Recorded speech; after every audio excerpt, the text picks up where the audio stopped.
What's up, everybody? Brett Mix here for a Raw preview show for the February 19th, 2024 episode from the Honda Center in Anaheim, California. The Elimination Chamber Go Home show to the PLE this Saturday from Perth, Australia at, I believe, 5 a.m. our time.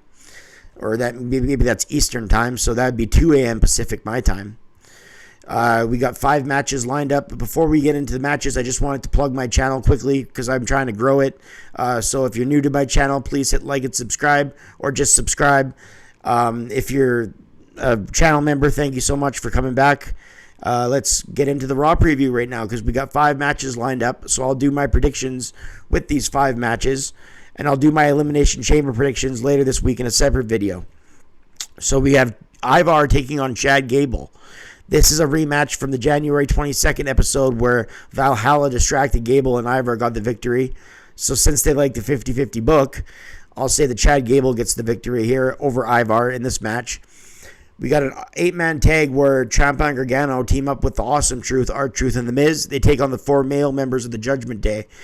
Damian Priest, Dirty Dom. You guys know the 4 members of the Judgment Day. Balor, JD McDonough. Always take the stable if you're predicting matches and there's a stable in a 6-man tag or an 8-man tag. Always take the stable or a 10-man tag. Outside SummerSlam 2010 when the Nexus lost, that was weird. But the stable usually almost always wins because if you have guys thrown together beating a stable, it makes the stable look like a joke. And people still rip on that booking decision to this day about Nexus losing at SummerSlam. It shouldn't happen.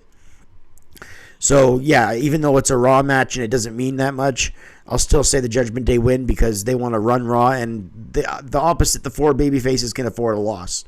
It's not going to make anything wreck if The Miz loses a match in 2024. Same with R-Truth. He's a comedy character. He brings a lot more than that to the table, but that's what he is. He's a comedy character. He's there for the laughs. Last chance battle royal between the losers so far, the Elimination Chamber qualifiers. I don't want to call them losers, but that's what they have been in the Elimination Chamber qualifying matches. I think they're pushing Chelsea Green, so I'll predict Chelsea Green wins. I would book Shayna Baszler to win because she has, not just because she's Shayna Baszler and she's awesome, but because she has that great Elimination Chamber history where she's the most dominant female ever in the Elimination Chamber's history. Or male, I think, because she eliminated everybody that one year, a few years ago. And in record time, too, I think. So I'd have Shayna win, but I think they're going to have Chelsea Green win this one. I think they're pushing her for that role. So I think it's Lynch's chamber to lose, but at the same time, I think, so it won't really matter with if it's Chelsea Green or Shayna here, but I think I'll predict Chelsea Green. Then we have a big IC title match, big because if people think that if Gunther is going to drop the title, maybe this is the guy he drops it to, Jey Uso. But they're not going to make this longest IC title reign in history. They're not going to just have lose on a simplistic Monday Night Raw. I know it's WrestleMania season, but this is a simplistic Monday Night Raw. I know it's the Chamber Go Home show. It's still a Monday Night Raw. This is the biggest IC title run in history. They're not going to have him lose on Raw to Jey Uso. Main event Jey Uso. I think Jey could get the title eventually, whether it's a rematch at the Elimination Chamber event, whether it's a rematch at WrestleMania. But I don't think this Raw is where he wins, so I predict Gunther to win that match and retain the title. We have Cody and Drew. That's going to be likely the main event. 90% sure that would be the main event. Unless the main event's a promo of some kind, but I think Cody and Drew will probably get the last 25 to 30 minutes to work. I don't think they want either guy losing, so I'm predicting a DQ finish, but I'm going to say Cody wins the match. I'll say because they're not going to have Cody lose before WrestleMania. And they could very well have McIntyre win the chamber, right? So the loss to Cody won't really hurt him.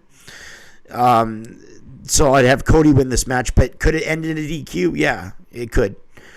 And probably will. Somebody like Shinsuke might get involved. Zayn. We'll see. We'll have to see.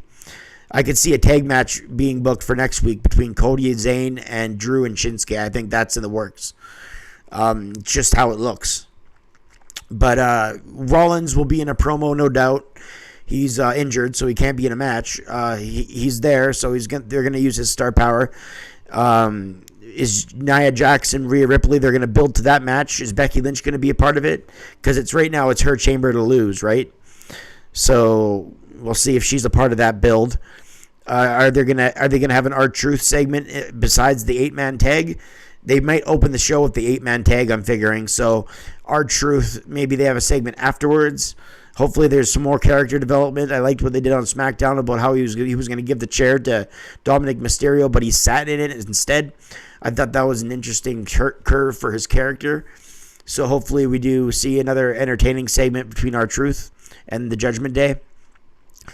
LA Knight or other SmackDown stars like Lashley or Orton could show up. We saw Drew McIntyre show up on SmackDown. They love doing the crossover appeals to promote the PLE event. So I could definitely see somebody like Drew McIntyre, LA Knight, Lashley all on each other's shows. I could see McIntyre again on SmackDown this week. So somebody like LA Knight or Orton being on Raw is just a plus. It's WrestleMania season, and last week didn't feel that way. The booking last week was logistical, but they should be making you remember something on each episode of Raw. They should book it to have fun. This is pro wrestling. There's so many avenues you can take creatively and storyline-wise. You could have fun with it. So, like, I'm reviewing the Monday Night Raws and Nitros back in early 97, for example. Every week they do something that you want to remember forever. Bret Hart pushes people down in the cage, swears at Vince. Austin jumps Bret in the ambulance. There's so many things they do. I'm sick of Raw ending with a simplistic win by Drew McIntyre and then him walking to the back. Or Cody Rhodes, Drew McIntyre runs in and Cody Rhodes stares at him to end the show. Yeah, you always want to end the show with conflict, but do it in a creative way. Do it in a way we're going to remember. You can't be like that every Raw maybe, but if they just did it once in a while, that'd be good enough. It'd at least be a change. I think the booking of the Raw has just been too dull. And that's, I don't want to blame Triple H, but he's the one in charge right now. He says everything goes through him, even if that was just a work. I don't know, maybe it was a shoot. Everything does go through him, I do believe, creatively. So I think he just needs to make these shows a little bit more memorable than they've been. Last week got a mid 1.7 rating. I'll always have the ratings, previews, reviews on this channel for you. But they could do better than that. There's no Monday Night Football anymore. It's WrestleMania season. We'll see if The Rock's got any more eyeballs onto WWE. Older fans that saw The Rock showed up on Friday, they might watch Raw. I know it's a different show. It's SmackDown, that's Raw, but it still might have a crossover appeal there for The Rock. I'll do my Elimination Chambers preview video this week sometime. I don't know if SmackDown's taped or not because they're going to Australia, right? So if it's taped and we get spoilers, then I'll do the preview sometime this week. But if there is no taped SmackDown and it is live from Australia or something, I didn't check, so I don't know. If it is live, then I'll do my preview Friday night. But if it is taped and we do know, I'll tell you in the title if it's a spoiler or not, and I'll do the predictions earlier than Friday. Because I pretty much know all my predictions so far, but they could name more matches this week after Raw and after SmackDown, so I have to wait to see if they have SmackDown taped or not. So those are the 5 predictions. Again, I'll just tell you quickly again. Gable over Ivar. Judgment Day over the Awesome Truth and DIY. Chelsea Green to win the Battle Royal. Gunther to retain the title over Jey Uso. Cody to beat Drew, even though I think that could be a DQ finish. But Cody definitely doesn't lose, is what I'm saying. So this is the Go Home show. Hopefully they have something memorable. Make us want to remember these shows. This is WrestleMania season. Like I've said that before, and I'll say it again. I remember a few years ago when they had that awesome backstage segment with Ronda Rousey and Charlotte Flair, where they were in each other's cop cars, and they did stuff like that. I don't see why they can't do anything like that anymore. They've just been ending Raws on simplistic notes with somebody's hand raised or a stare. Yeah, end it with conflict, but get creative.